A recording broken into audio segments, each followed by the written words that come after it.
Bueno, quiero saludar a un amigo de esta casa, ha sido mucho tiempo con orgullo lo decimos, nuestro columnista en temas ambientales, en temas de derecho constitucional. También hemos aprovechado más de una vez sus conocimientos de cine, así que le agradezco enormemente a Rafa Colombo que se haya conectado para charlar un poco del tema que hoy nos preocupa tanto. ¿Cómo te va, Rafa? Buenas noches.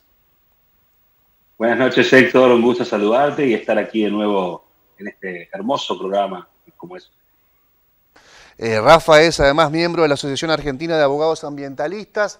Está haciendo una especie de vocero del sector, por lo menos es una de las voces que más se leen, se escuchan, se ven en los medios nacionales, alertando no solamente sobre la sequía y sobre el descenso de los niveles del río Paraná, sino también de otros asuntos que hemos charlado en más de una oportunidad con él en este programa y en otros espacios.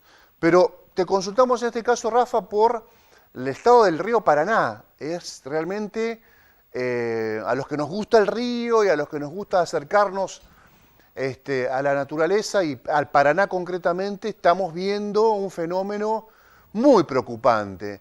Y vos lo calificaste, por lo menos te leíamos en algunos medios nacionales, como un holocausto ambiental.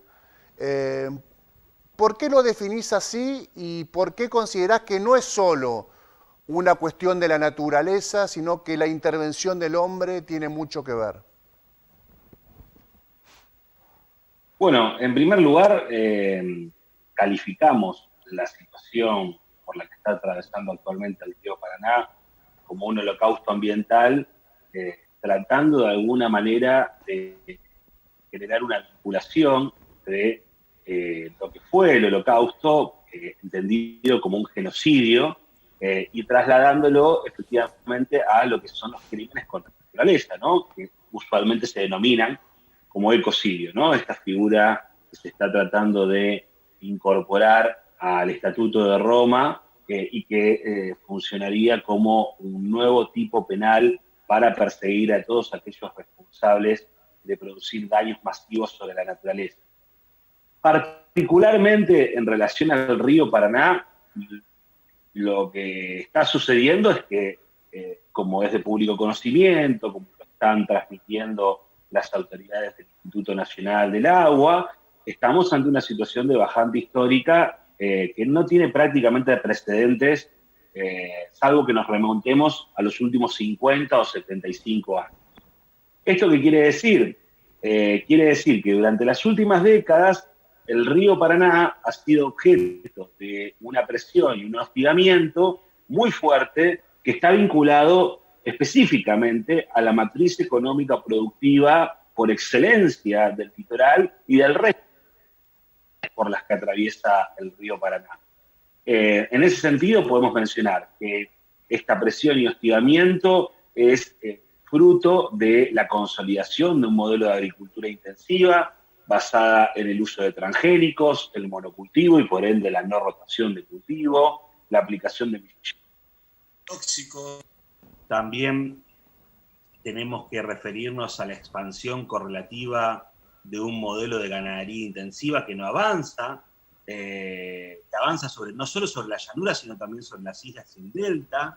También tenemos que dimensionar las miles de embarcaciones y las millones de toneladas de mercaderías que se transportan por la hidrovía Paraná-Paraguay, como así también las obras de dragado y de sobredragado que lleva a cabo la empresa concesionaria, que es Yandenul, la contaminación de las industrias que descargan sus efluentes en el río, las represas que producen grandes embalses de curso de agua, interrumpiendo el flujo natural y estacional de esos cursos hídricos, y por supuesto el cambio climático que se traduce en estos eventos climatológicos extremos caracterizados por prolongadas y expansivas sequías que se alternan con cada vez más concentradas y prolongadas lluvias, y por supuesto todo esto contribuye a la intensificación de la bajante. Uh-huh. Sí, el fenómeno, hoy leía que en 11 oportunidades en el siglo XX la laguna Setúbal estuvo por debajo del cero en el hidrómetro local. En realidad el río, en la medida del puerto local, estuvo por debajo del cero. Pero bueno, eso impacta inmediatamente en lo que vemos de la laguna Setúbal. Y concretamente en nuestra área metropolitana, Rafa, que tuvo un crecimiento que se ocupó mucho terreno al río, mucho terreno de la laguna, incluso con cierto consenso social, con cierto consenso académico.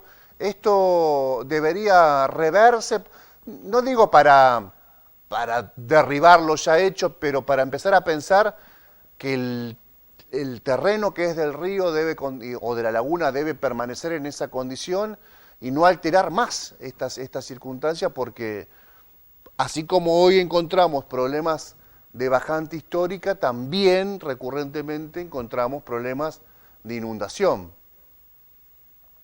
Así es. Bueno, y esto tiene que ver con estos eventos climatológicos extremos a los que hacía referencia anteriormente, y claramente, como vos bien lo señalás, Héctor, la urbanización, el extractivismo inmobiliario, como nosotros lo denominamos, que es una expresión de un modelo de urbanismo neoliberal asociado a la especulación inmobiliaria compulsiva, es una de las principales amenazas de los humedales y en general de las islas, de las riberas y de las barrancas. Esto también, por supuesto, te imaginarás, está ligado a los incendios intencionales que arrasaron solo en el último año y medio con casi 500.000 de hectáreas de humedales y de bosques, de acuerdo a datos oficiales. Fueron muchas más hectáreas, pero me estoy refiriendo puntualmente al impacto que tuvieron los incendios sobre aquellas provincias por las cuales atraviesa el río Paraná, como Corrientes, Entre Ríos, Santa Fe, entre otras. A ello también, Héctor, no podemos dejar de agregarle los impactos que tiene la deforestación.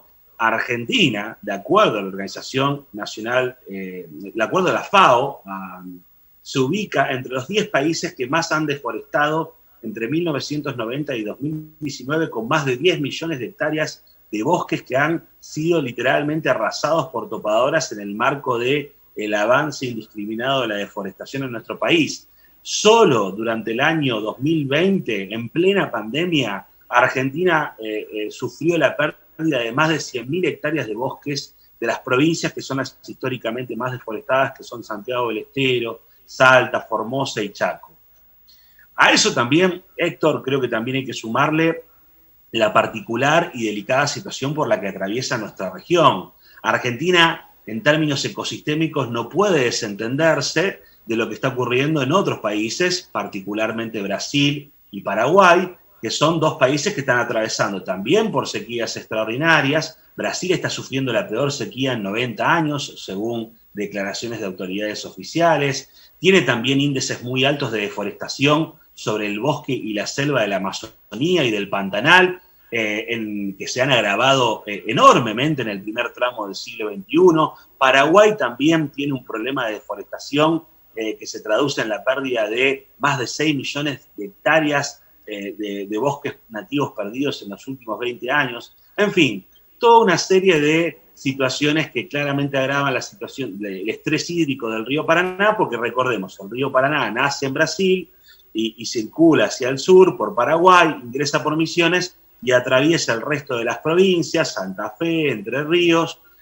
hasta desembocar en la cuenca del Plata. Entonces, claramente lo que suceda en Brasil, por ejemplo, en relación a las 90 represas hidroeléctricas que generan embalses de agua, bueno, es un problema que después va a terminar derramándose sobre el resto de los países por los que atraviesa el río Paraná.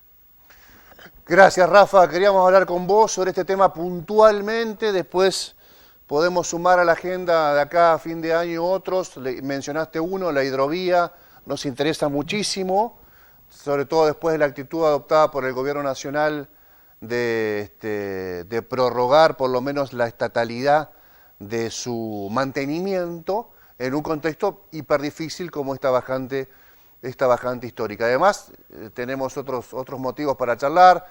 Podemos también hablar de las cuestiones que estamos viviendo, ¿no? De la interpretación de la Constitución de la provincia de Santa Fe, otro de los temas que sabemos que a vos te interesan, sobre todo por tu cátedra y tu dedicación. Así que te mandamos un fuerte abrazo, Rafa, y gracias por tu tiempo. Un fuerte abrazo, Héctor, y un placer como siempre.